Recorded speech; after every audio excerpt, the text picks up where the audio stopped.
Very good morning to all of you. So in previous class we have started the tertiary or the service sector, service industry. So in which we have studied the what are the various types of services which is provided by the tertiary industry, that is transport, banking, insurance, warehousing at the and advertising. And next topic we have started, that is what is the commerce and what are the different functions of the commerce, role of commerce, because commerce is considered as the backbone of the industries.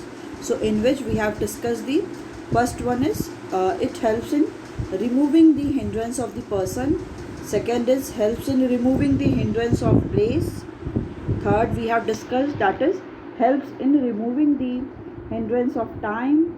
Fourth helps in removing the hindrance of exchange. And in today's class we are going to start the fifth one, that is help in removing the hindrance of risk. Okay, so let's start. That is there are different types of businessman. There are different types of the businessman has to face. Okay, so insurance branch of commerce help in removing the hindrance of risk by providing protection and the compensation to the insured. Insurance company agree to undertake to make good the loss suffered by the businessman. The common type of risk covered by an insurance company are damage of goods during transit, means transmission, storage by fire, flood, rain, etc. ठीक है. Next function है commerce का, एक ये भी segment है, that is insurance. So it helps in removing the hindrance of risk. जो भी रिस्क होता है उसका एक जो हिंड्रेंस है उसको रिमूव करता है कौन? Insurance facility. Okay, so there are different types of risk which a business man has to face. ठीक है, जो बहुत सारे टाइप के रिस्क होते हैं जो कोई भी बिजनेस मैन क्या करता है उसको फेस करता है. The insurance branch of commerce help in removing the hindrance of risk. ठीक है, जो इंश्योरेंस ब्रांच है कॉमर्स का ये क्या करता है? It helps in removing the hindrance of the risk. ये रिमूव करता है जो भी एक रिस्क का हिंड्रेंस है by providing the protection and the compensation to the insured. कैसे कि प्रोटेक्शन और कॉम्पनसेशन किसको प्रोवाइड करता है?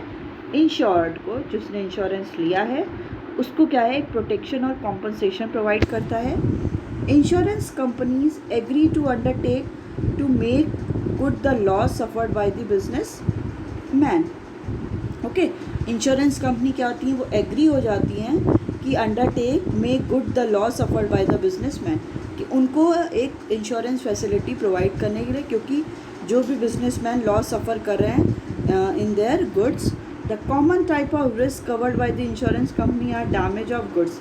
ठीक है, जो कॉमन टाइप ऑफ रिस्क हैं जो कवर्ड होता है बाय द इंश्योरेंस कंपनी, ये क्या है? Damage of goods. जो भी गुड्स डैमेज हो रहे हैं, लाइक कि जब भी कोई गुड्स क्या हो रहे हैं? ट्रांसमिशन हो रहे हैं एक प्लेस से दूसरे प्लेस पे, या स्टोरेज जब हम लोग उनको स्टोर करके रख रहे हैं, या फायर की वजह से, फ्लड की वजह से, रेन की वजह से क्या हो जा रहा है? इन गुड्स का डैमेज हो जा रहा है. इस कंडीशन पे क्या किया जा रहा है? इनका एक इंश्योरेंस करा लिया जाता है. तो कोई भी जो भी इंश्योर्ड है, जो भी बिजनेसमैन है, उसको क्या मिल जाती है? प्रोटेक्शन मिलती है कि अगर ये लॉस भी हो गया तो वो उसका जो है पेमेंट वापस मिल जाएगी. Okay, next one is help in removing the hindrance of the knowledge. So generally the consumer and the buyer are unaware about the new goods produced by the manufacturer, as there is no direct communication between the manufacturer and the ultimate consumer. The advertisement branch of commerce help in removing the hindrance of knowledge by spreading the awareness about the new product and their utility. For example, everyone knows that i7 is the latest microprocessor of the computer because of the advertisement. ठीक है, अब एक commerce का एक segment है that is advertisement.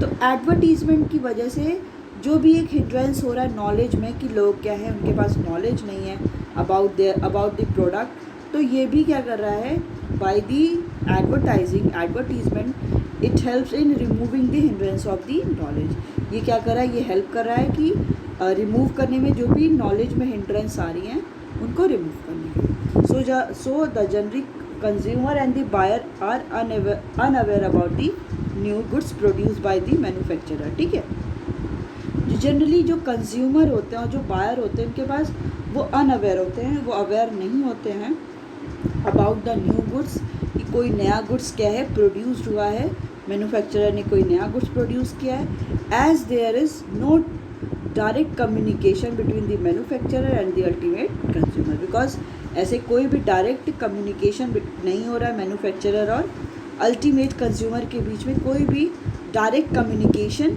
नहीं हो रहा है। The advertisement branch of commerce help in removing the hindrance of knowledge. जो एडवर्टीजमेंट ब्रांच है कॉमर्स का, ये क्या करता है, ये हेल्प करता है remove the hindrance of the knowledge, जो नॉलेज का हिंड्रेंस है उसको रिमूव करता है बाय स्प्रेडिंग द अवेयरनेस को स्प्रेड करके अबाउट द न्यू प्रोडक्ट, कि न्यू प्रोडक्ट के बारे में सारी इन्फॉर्मेशन प्रोवाइड करता है एंड देयर यूटिलिटी, कि उसकी यूटिलिटी कैसे है, कैसे हम इसको यूज़ कर सकते हैं, सारी डायरेक्शन, ये सारी इन्फॉर्मेशन प्रोवाइड करता है।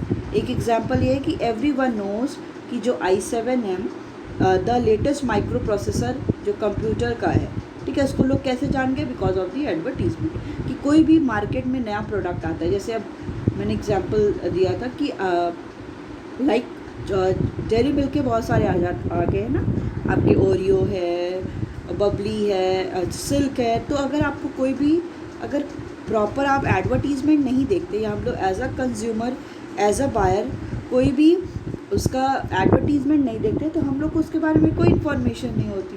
तो ये क्या है, एक एडवर्टीजमेंट भी बहुत इंपॉर्टेंट रोल प्ले करता है to remove the hindrance of the knowledge. जो भी नॉलेज का हिंड्रेंस है, जो नॉलेज को ट्रांसमिट करने के लिए, इम्पार्ट करने के लिए जो भी हिंड्रेंस आ रहा है, जो भी ऑब्स्टिकल आ रहे हैं, उसको जो एडवर्टीजमेंट है वो क्या करता है, रिमूव करता है। Okay, now the next topic is classification of commerce. till that topic we have discussed what is the meaning of the commerce and functions of the commerce. Now the next topic is classification of commerce. Okay, so the commerce can be classified into two broad categories, कि जो commerce है उसको हम लोग to broad category में क्या करेंगे, divide करेंगे। First one is trade, second one is aids to trade, means the things which is helpful in the trade. जो ट्रेड में हेल्पफुल होती है, जो सारी एक्टिविटीज़ है, जो डिफरेंट फंक्शंस हैं जो हेल्प करते हैं ट्रेड में, वो है कि वो क्या है, aids to trade. Okay, so let's start with the trade.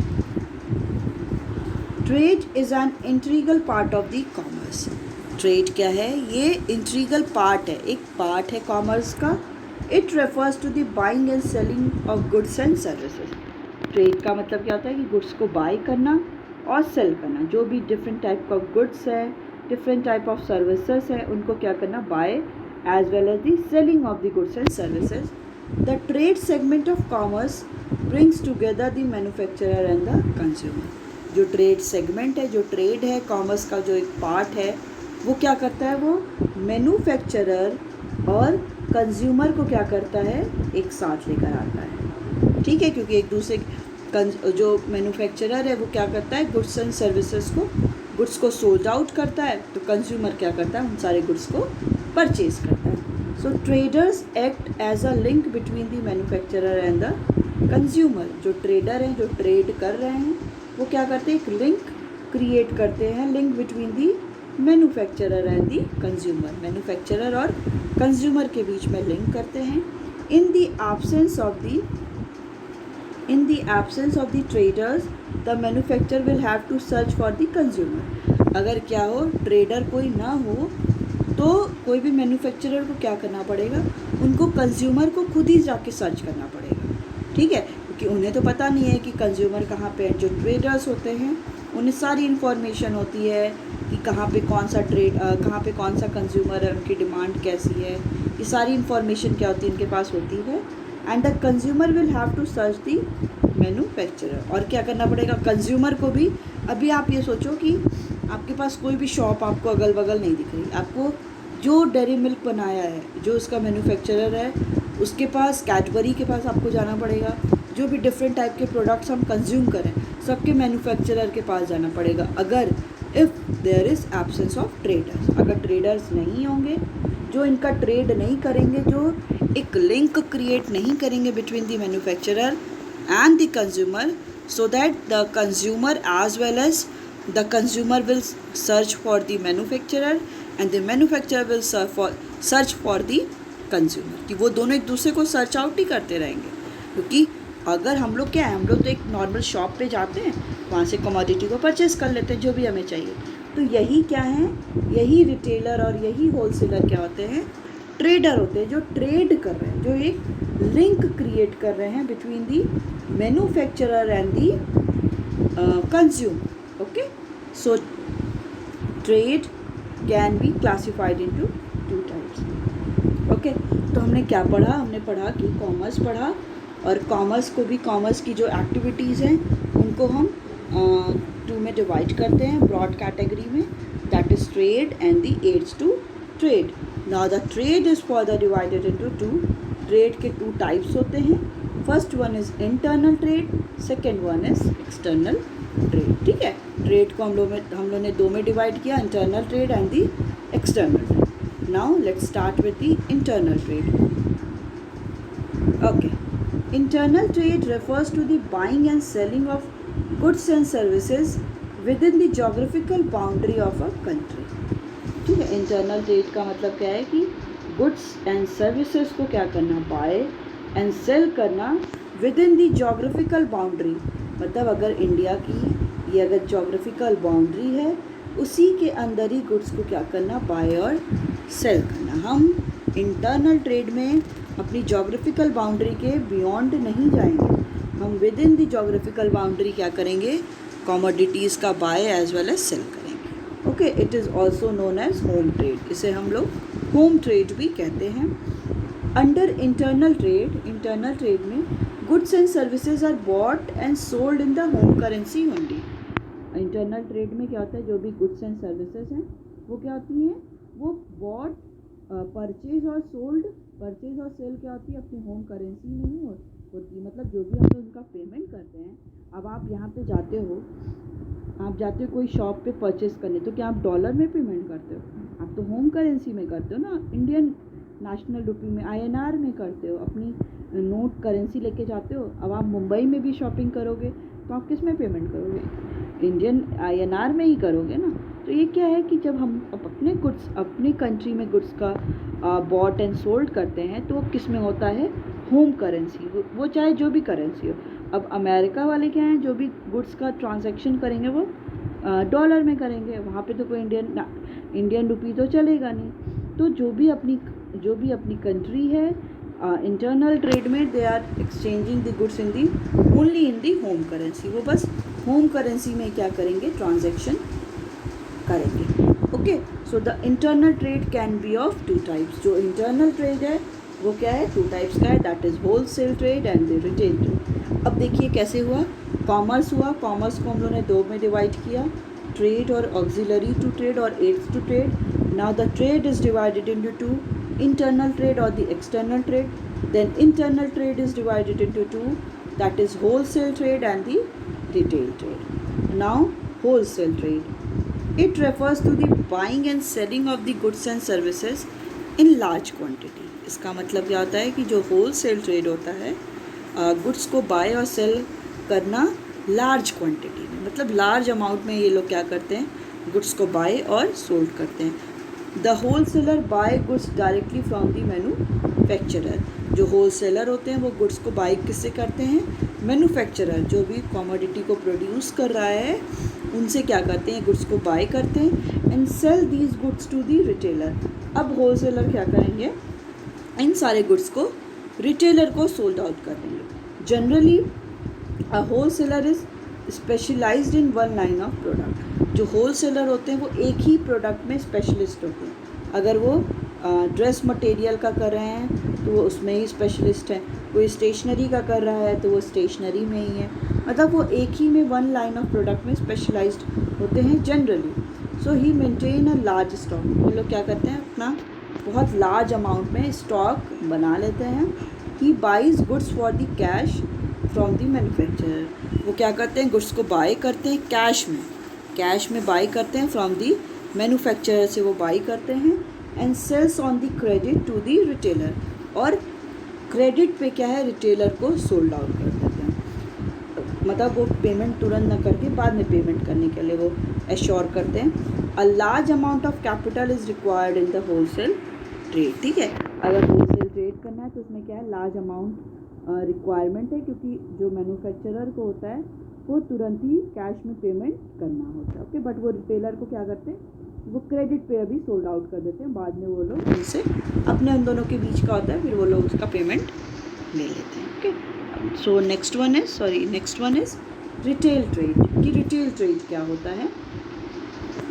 So it refers to the buying and selling of goods and services in small quantities. जो रिटेल ट्रेड होता है वो क्या करते हैं गुड्स को बाय और सेल करते हैं स्मॉल क्वांटिटी में करते हैं, ठीक है, जैसे होलसेलर की वो क्या करते हैं बल्क अमाउंट में लार्ज अमाउंट में गुड्स का क्या करते हैं ट्रांजैक्शन करते हैं, बट जो रिटेल ट्रेड में ये लोग क्या हैं कि गुड्स को बाय और sell in the small quantity में करते हैं। The retailer buy goods from the wholesaler and sells these goods to the ultimate consumer. जो रिटेलर होते हैं वो गुड्स को बाय करते हैं फ्रॉम दी होलसेलर, वो होलसेलर से बाय करते हैं और वही उन सारे गुड्स को किसको सोल्ड आउट कर देते हैं कंज्यूमर। क्योंकि जो हम लोग एक नॉर्मल जो भी शॉप पे जाते हैं कमोडिटी को परचेज करने के लिए वो सारे क्या होते हैं रिटेलर होते हैं। देखिए कैसे चेन है, पहले मैन्युफैक्चरर कमोडिटी को प्रोड्यूस करेगा, वो किसको सोल्ड आउट करेगा मैन्युफैक्चरर सोल्ड आउट करेगा होलसेलर को, होलसेलर सोल्ड आउट करेगा रिटेलर को, and then retailer will sold out to the ultimate consumer. अब होलसेलर क्या है, होलसेलर क्या करेंगे गुड्स को सेम चीज़ है वो मैन्युफैक्चरर से परचेज करेंगे और रिटेलर को सोल्ड आउट करेंगे। फिर वही रिटेलर क्या करेगा रिटेलर गुड्स को परचेज करेगा from the wholesaler and then sold it to the ultimate consumer, फिर वो अल्टीमेट कंज्यूमर को सोल्ड आउट कर देगा, ओके। सो यही क्या है चेन है। So retailer has maintain a variety of goods, जो रिटेलर हैं वो क्या करते हैं वैरायटी ऑफ गुड्स को मेंटेन किए रहते हैं। Next one is external trade, we have discussed internal trade. Internal trade is of two types, that is wholesale and the retail trade. Now the next one is external trade. So it refers to the buying and selling of the goods and services beyond the geographical limit of the country. इसमें क्या करते हैं goods को purchase और cell करते हैं but beyond the geographical limit, जो हमारी लिमिट है हमारी कंट्री के विद इन हम नहीं करते हैं, हम आउटसाइड करते हैं, अपनी कंट्री के आउटसाइड करते हैं। It is also known as trade between the two और मोर कंट्री। ये क्या होता है इसको हम लोग क्या बोलते हैं ट्रेड बिटवीन दी टू और मोर कंट्रीज़ भी बोलते हैं। It is also called the external trade, international trade, international भी बोलते हैं क्योंकि अब डिफरेंट कंट्रीज़ के बीच में क्या होता है ट्रेड होता है। So external trade the market is very wide. External trade में क्या होता है जो मार्केट है वो बहुत ही वाइड है, बहुत ही ब्रॉड है। So external trade enable the business man to use the resources of their country in a competitive way. External trade क्या करता है वो इनेबल करता है किसी भी बिजनेस मैन को कि टू यूज़ द रिसोर्सेज, वो रिसोर्सेज को यूज़ करें कंट्री के इन अ कॉम्पिटिटिव वे में। कॉम्पिटिटिव वे में क्या करे वो उन रिसोर्सेज को यूज़ करे। The external trade involve the completion of the various rules and regulation. External trade में क्या होता है कि बहुत सारे रूल्स एंड रेगुलेशन होते हैं, बिकॉज अब हम लोग क्या करें डायरेक्टली कांटेक्ट किसके साथ करें अदर कंट्री के साथ करें, तो उसमें क्या है बहुत सारे रूल्स एंड रेगुलेशंस होते हैं which we have to follow, which we any business man have to follow, like the licensing कि उन्हें लाइसेंस लेना पड़ता है, as well as custom clearance. Custom clearance means कि कस्टम जो भी ऑफिसर्स होते हैं उनसे सारी क्लियरेंस कराना होता है। External trade is of following type. External trade है अब क्या है 3 टाइप का है। अब देखिए कैसे चेन है। कॉमर्स को दो में डिवाइड किया, that is trade and auxiliary to trade. अब ट्रेड को दो में डिवाइड किया, क्या हो गया, इंटरनल एक्सटर्नल। अब इंटरनल को डिवाइड किया दो में, होलसेल रिटेल। अब एक्सटर्नल क्या है, इसको भी थ्री में डिवाइड करेंगे, that is import, export and then interport. यही है, देखिए कैसे आपका चेन है, सबके ब्रांचेस हैं, कॉमर्स के two, trade and auxiliary to trade. Trade के टू टाइप, इंटरनल और एक्सटर्नल। अब देन इंटरनल ट्रेड के भी two type, wholesale trade and the retail trade. यहाँ तक हम लोगों ने पढ़ लिया, हम लोगों ने ये भी पढ़ लिया what is external trade. Now the external trade के भी थ्री टाइप्स हैं, import, export and the interport. Okay, so external trade is of the following types. First one is export, import and the interport. What is export? It refers to the sale of a goods to a foreign country. इसमें क्या होता है, goods को हम लोग sold करते हैं foreign country में, मतलब हमारी कंट्री का जो प्रोडक्ट है वो हम उसको क्या करेंगे, फॉरेन कंट्री में सोल्ड आउट करेंगे।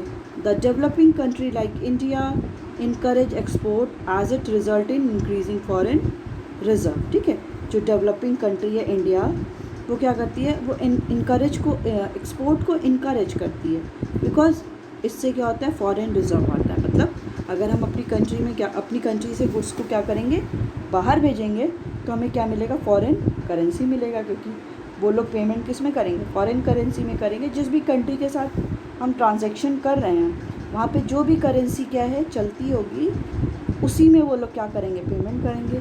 इससे क्या है, फॉरेन रिज़र्व बनेगा। फॉरेन रिज़र्व मेंटेन होने का मतलब है कि इन फ्यूचर कभी हम लोग को इंपोर्ट करना पड़े, अपनी कंट्री में गुड्स को बुलाना पड़े, तब उनका क्या है, पेमेंट उसी में कर सकते हैं। Okay, so the developing country like India encourage export as it result in the increasing foreign reserve. ये क्या करता है, फॉरेन रिजर्व को इंक्रीज करता है। Next one is import. Okay, so it refers to the import of goods from a foreign country. It refers a buying of goods from a foreign country, कि हम लोग क्या करते हैं, गुड्स को बाय करते हैं फॉरेन कंट्री से। इम्पोर्ट ऑफ टेक्नोलॉजी और capital goods is encourage as compare to import of the consumer goods. ठीक है, बेसिकली इंडिया में हम लोग क्या करते हैं, जो भी टेक्नोलॉजीज़ होता है एज वेल एज जो भी कैपिटल गुड्स होता है, which means the goods which is further use in the production, उनका क्या करते हैं, हम लोग ज़्यादा उनको इम्पोर्ट करते हैं, क्योंकि as comparison to the consumer goods, क्योंकि कंज्यूमर गुड्स की हम अपनी कंट्री में हम लोग उतना सेटिस्फाई हो जाते हैं, उतना उनका प्रोडक्शन होता है, हम उससे सेटिस्फाई हो जाते हैं। बेसिकली हम लोग technology as well as capital goods का क्या करते हैं, मशीनरी हो गई, different kind of machinery, tools, equipments, यही सब हम लोग क्या करते हैं, दूसरी कंट्री से इंपोर्ट करते हैं। Now the next one is interport. So it refers to the import of goods for the purpose of export. कि बेसिकली ये हम इंपोर्ट क्यों करते हैं, it refer to the import of goods. हम पहले क्या करेंगे, गुड्स को इम्पोर्ट करेंगे, अपनी कंट्री में उन गुड्स को इम्पोर्ट करेंगे for the purpose of export, क्योंकि हमें उनको क्या करना है, एक्सपोर्ट करना है। उनको एक्सपोर्ट करने के लिए हम अपनी कंट्री में गुड्स को इम्पोर्ट करेंगे। In interport the goods are purchase from a foreign country. Interport में क्या होगा, जो गुड्स हैं वो परचेज कहाँ से होंगे, फॉरेन कंट्री से परचेज होंगे, but not for the consumption in the home country. वो होम कंट्री के कंजप्शन के लिए नहीं होंगे, but for the selling these goods to some other foreign country. क्यों होंगे, क्योंकि हम उन गुड्स को क्या करेंगे, सोल्ड आउट कर देंगे किसी भी फॉरेन कंट्री में। मतलब हम कोई भी गुड्स को अपनी कंट्री में इंपोर्ट इसलिए नहीं कर रहे हैं कि हमको उन गुड्स को कंजप्शन करना है, हम उन गुड्स को इसलिए अपनी कंट्री में इंपोर्ट कर रहे हैं बिकॉज हम उन गुड्स को क्या कर देंगे, एक्सपोर्ट कर देंगे। ओके, अपनी कंट्री में इंपोर्ट करेंगे और फिर उसको हम लोग एक्सपोर्ट कर देंगे किसी भी फॉरेन कंट्री में जहाँ पे उसकी नीड हो. Okay, so it is your trade. Now the next is we have discuss here, that is aids to trade. Okay, it is the also the one of the category of the commerce. Okay, commerce is divided into two, that is trade and aid or auxiliary to trade. So let's start. Okay, the activities which help in smooth flow of trade are known as aids to trade. ठीक है, कोई भी activity वो क्या करती है, वो एक स्मूथ फंक्शनिंग करने में, कोई भी ट्रेड वो क्या हो, स्मूथ फंक्शनिंग हो ट्रेड की, उसमें वो जो हेल्प करती है उसी को क्या बोलते हैं, aids to trade. Okay, so the activity which help in the smooth flow of trade, क्या है, जो ट्रेड हो वो स्मूथली फ्लो करता रहे, उसमें जो हेल्प करती है कोई भी एक्टिविटीज़, उन्हें हम क्या बोलते हैं, aids to trade. These activity make buying and selling of goods more easy. ये क्या करती है, ये एक्टिविटी क्या करती है, buying and selling of goods more easy, goods को बाई करना एज वेल एज सेल करना क्या करती है, बहुत ईजी कर देती हैं. These activities are known as services.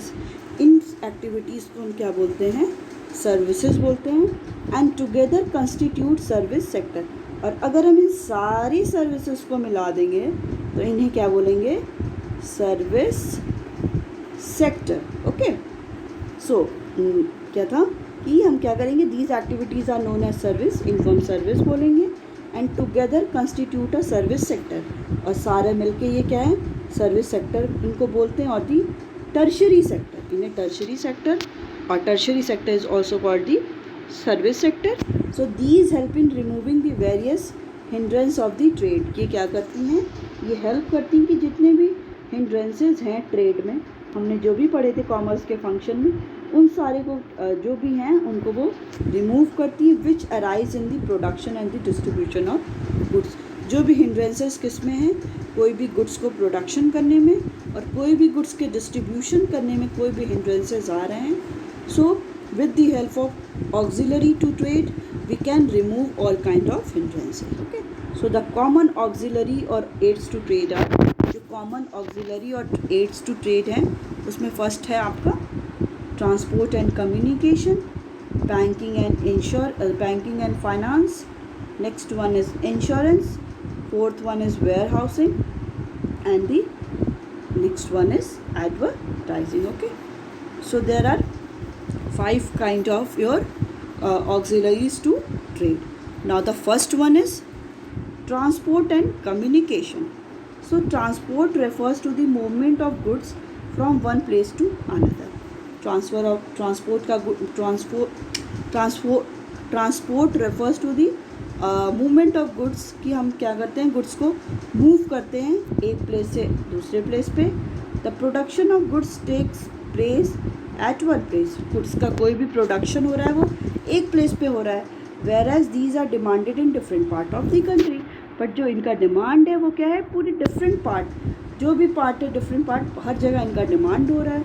So the obstacle of place is remove by the transport. कि जो भी ऑब्स्टिकल है, जो भी बैरियर है प्लेस का, वो क्या है, ट्रांसपोर्ट के थ्रू रिमूव हो जाएगा. For example, T is produced in Assam. जो टी है वो आसाम में प्रोड्यूस होती है, दार्जिलिंग में प्रोड्यूस होती है, but is consumed in all part of the country. But इनका कंजप्शन क्या है, वो ऑल ओवर दी कंट्री होता है. ऐसा नहीं कि बस आसाम और दार्जिलिंग वाले टी कंज्यूम करते हैं, हम लोग भी, सब लोग टी कंज्यूम करता है. तो ये कंज्यूम क्या है, ये all part of the country होता है. This is made possible only because of transport.